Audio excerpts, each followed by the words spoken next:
Hello friends, welcome to my YouTube channel. अगर आप मेरे चैनल पे नए हो तो प्लीज़ इस चैनल को सब्सक्राइब करो और अपने दोस्तों के साथ शेयर करो। ओके, लास्ट वीडियो तक हमने ग्राफिकल मेथड तक पढ़ा था। Linear equation in two variables को सॉल्व करने के हमने दो मेथड्स देख लिए हैं। लास्ट वीडियो में मैंने ग्राफिकल मेथड लिया हुआ है। अगर आपने वो नहीं देखे तो मैं रिकमेंड करूँगी कि आप वो ज़रूर देखें। इस वीडियो में हम थर्ड मेथड सीखेंगे, वो है क्रैमर्स रूल। उसको देखने के पहले हमें दो तीन चीज़ें पता होनी चाहिए, वो मैं अब पहले एक्सप्लेन करती हूँ। ठीक है, सबसे पहले देखेंगे हम डिटर्मिनेंट। What is determinant? तो बहुत लोग बोलते हैं कि दो लाइंस के बीच में कुछ होता है, फिर उसको क्रॉस मल्टीप्लिकेशन करते हैं। तो ये दो लाइंस को ही और इसके बीच में जो हम लिखते हैं उसको ही डिटर्मिनेंट बोलते हैं।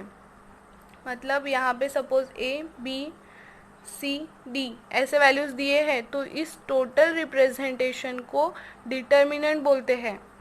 Is a determinant. ओके, जहाँ पे ये फर्स्ट रो हो गई, फर्स्ट रो, ये सेकेंड रो, यानी कि टोटल 2 रोज एंड ये फर्स्ट कॉलम हो गया, ये सेकेंड कॉलम हो गया, एंड टोटल 2 कॉलम्स। ऐसे हमारा ये डिटर्मिनेंट होता है। ठीक है, इसकी डिग्री देखी जाए, डिग्री ऑफ द डिटर्मिनेंट, तो इसकी डिग्री 2 है। किसकी? ये वाले डिटर्मिनेंट की degree, because we have 2 rows and 2 columns, and there are 2 elements in each row and 2 elements in each column। मतलब हर एक कॉलम में 2 एलिमेंट है और हर एक रो में 2 एलिमेंट है, इसलिए उसकी डिग्री 2 क्रॉस 2 यानी कि 2 हो जाती है। ठीक है, अगर हम ऐसा ही कोई डिटर्मिनेंट ले जिसमें 3 वेरिएबल्स, ये तो हमें 2 वेरिएबल में देखना है, इसलिए x और y में देखना है, इसलिए हमें ये गिवन दिया है। इन जनरल अगर x y z 3 कोऑर्डिनेट्स होंगे तो डिटर्मिनेंट ऐसा होगा a b c d e f g h i suppose. तो यहाँ पे 3 रोज है और 3 कॉलम्स है, और हर रो में 3 एलिमेंट्स है और हर कॉलम में 3 एलिमेंट्स है। ये एक जो हमारा गिवन नंबर रहेगा वो उसका एलिमेंट होगा, तो इसीलिए इसकी डिग्री 3 हो जाएगी। ठीक है, अब इसको सॉल्व कैसे करते हैं, यानी कि थर्ड पॉइंट हो जाएगा वैल्यू ऑफ द डिटर्मिनेंट। ये रहा a b c d, तो इसकी वैल्यू निकालने के लिए जस्ट क्रॉस मल्टीप्लाई कर लेना कि a को d से मल्टीप्लाई कर देना और b को c से मल्टीप्लाई कर देना और उसकी माइनस कर दे, सब्सट्रैक्शन लेना, यानी कि a multiply bye d minus b multiply by c, और ये b multiply by c minus a multiply bye d, ऐसा मत कर देना a multiply bye d minus b multiply by c, यानी कि स्टार्टिंग a से करना, फिर आपको कन्फ्यूजन नहीं होगा। a multiply bye d minus b multiply by c। Okay, ये रही इसकी वैल्यू, और ये हमेशा एक रियल नंबर ही रहेगी, एक रियल नंबर ही मिलेगा। ये लिख लो कहीं पे कि डिटर्मिनेंट की वैल्यू ये हमेशा एक रियल नंबर मिलता है। एक नंबर मिलता है हमें, ठीक है। I hope it is clear. Now for the determinant method यानी कि क्रैमर्स रूल, इससे हमें इक्वेशन सॉल्व करने के लिए क्या चाहिए। Now we will see the determinant method और कैन से क्रैमर्स रूल। इसके लिए हमें दो इक्वेशंस दिए होंगे, गिवन होंगे। Suppose a1x plus b1y is equals to c1 and a2x plus b2y is equals to c2। Let's say equation 1 and this is equation 2। याद रखना कि दो इक्वेशन हमेशा अरेंज एक्स वाई ऐसे ही होंगे।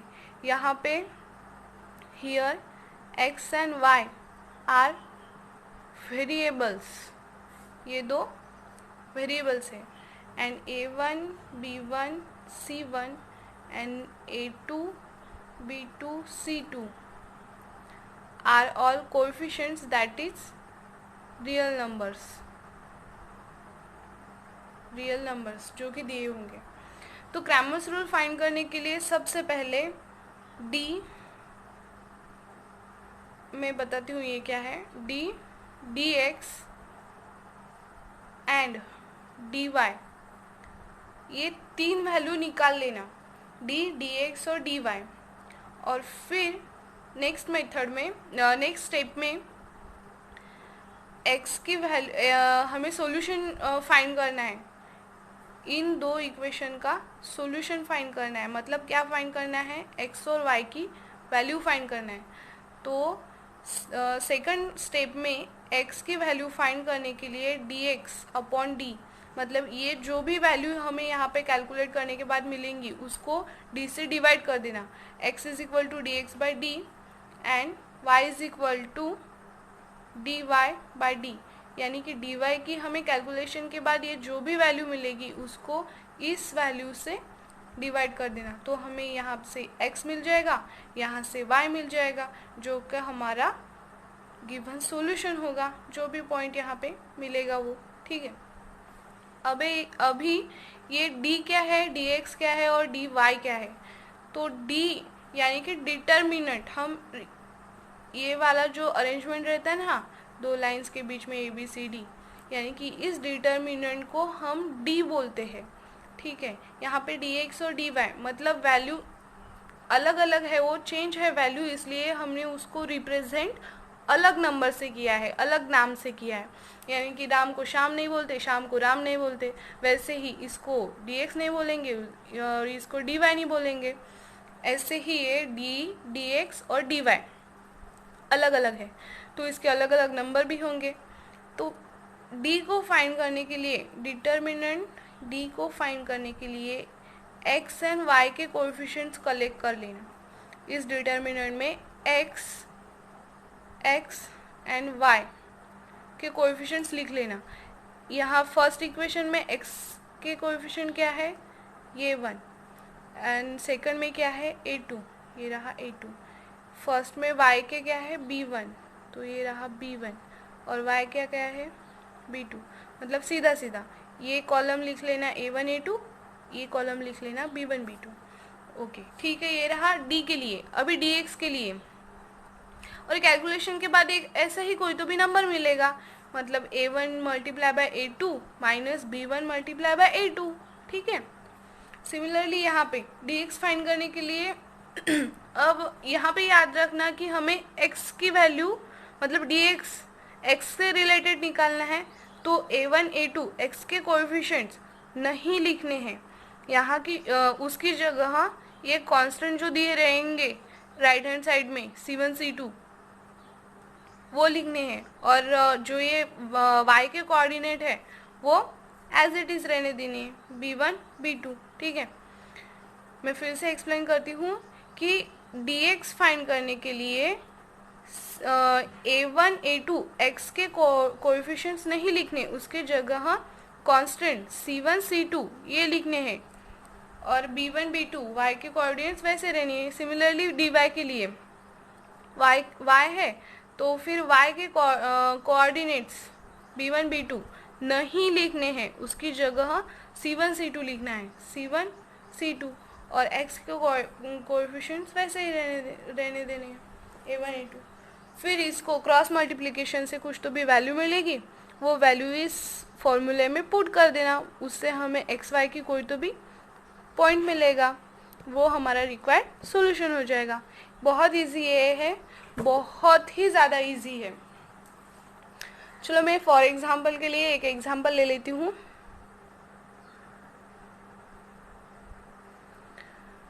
सपोज एग्जांपल है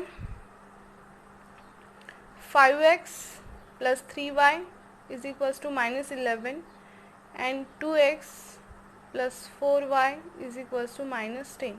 Let it equation 1, equation number 2। फिर solution में क्या करना है, सीधे सीधे दो इक्वेशंस लिख लो, इक्वेशन नंबर 1, इक्वेशन नंबर 2।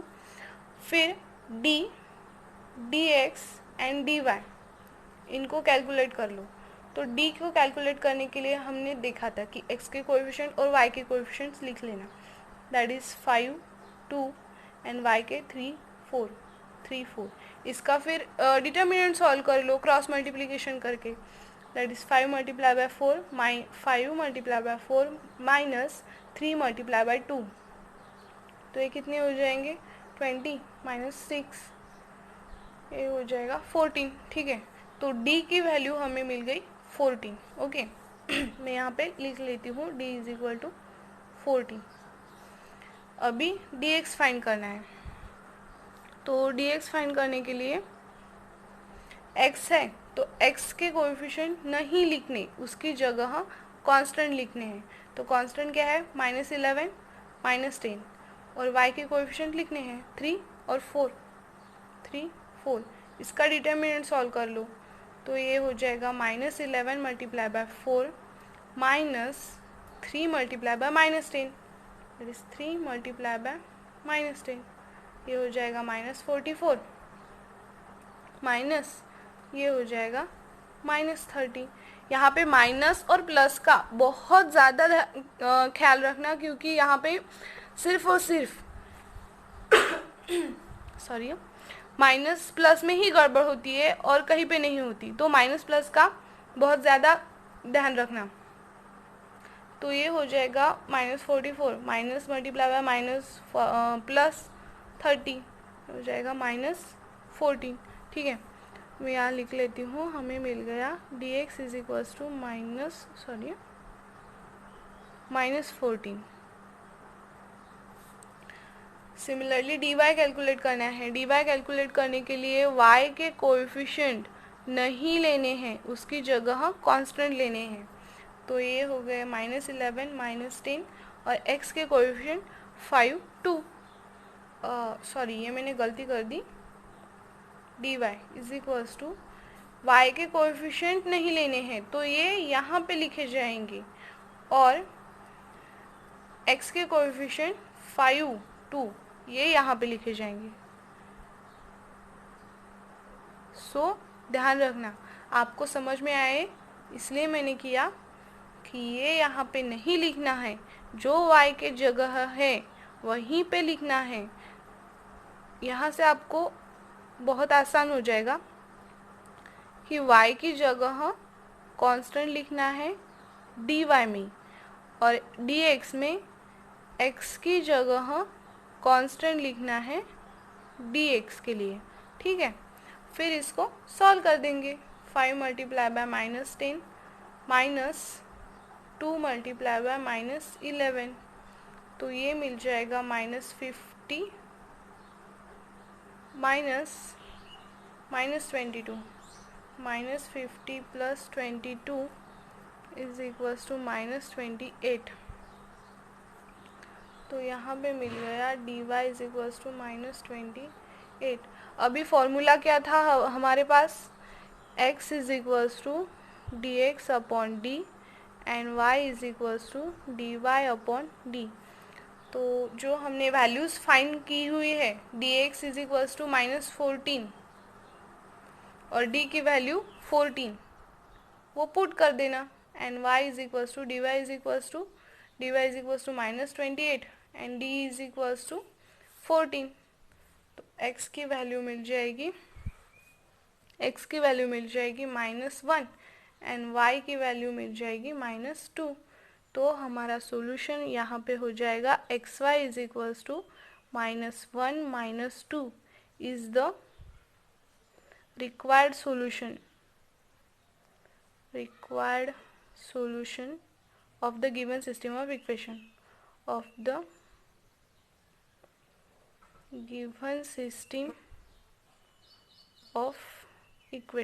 ठीक है, ये रहा हमारा सॉल्यूशन। तो इतना सिंपल है, just find the determinants d dx dy, ये तीनों निकाल लो और फिर x के लिए dx upon d and y के लिए dy अपॉन d ऐसा कैलकुलेट कर लो, x और y की वैल्यू मिल जाएगी, वो हमारा सॉल्यूशन हो जाएगा। मैं डिटर्मिनेंट फिर से एक बार रिपीट करती हूँ। जो ये दो लाइंस के बीच में जो स्ट्रक्चर दिख रहा है ए बी सी डी, इसको हम डिटर्मिनेंट बोलते हैं। ए बी सी डी इसको हम डिटर्मिनेंट बोलते हैं। यहाँ पे टोटल 2 रो है और 2 कॉलम है, और ईच रो में मतलब फर्स्ट रो में 1 2, सेकेंड रो में 1 2, मतलब ईच रो में 2 एलिमेंट है, इसलिए उसकी ऑर्डर 2 हो जाएगी। ठीक है, और value of the determinant find करने के लिए हम यहाँ पे क्रॉस मल्टीप्लाई करते हैं, a multiply by D minus B multiply by C. तो ये हमेशा एक रियल नंबर मिलता है जिसको हम वैल्यू ऑफ द डिटर्मिनेंट कहते हैं। मेथड फाइंड करने के लिए सिंपली d dx dy ये कैलकुलेट करना।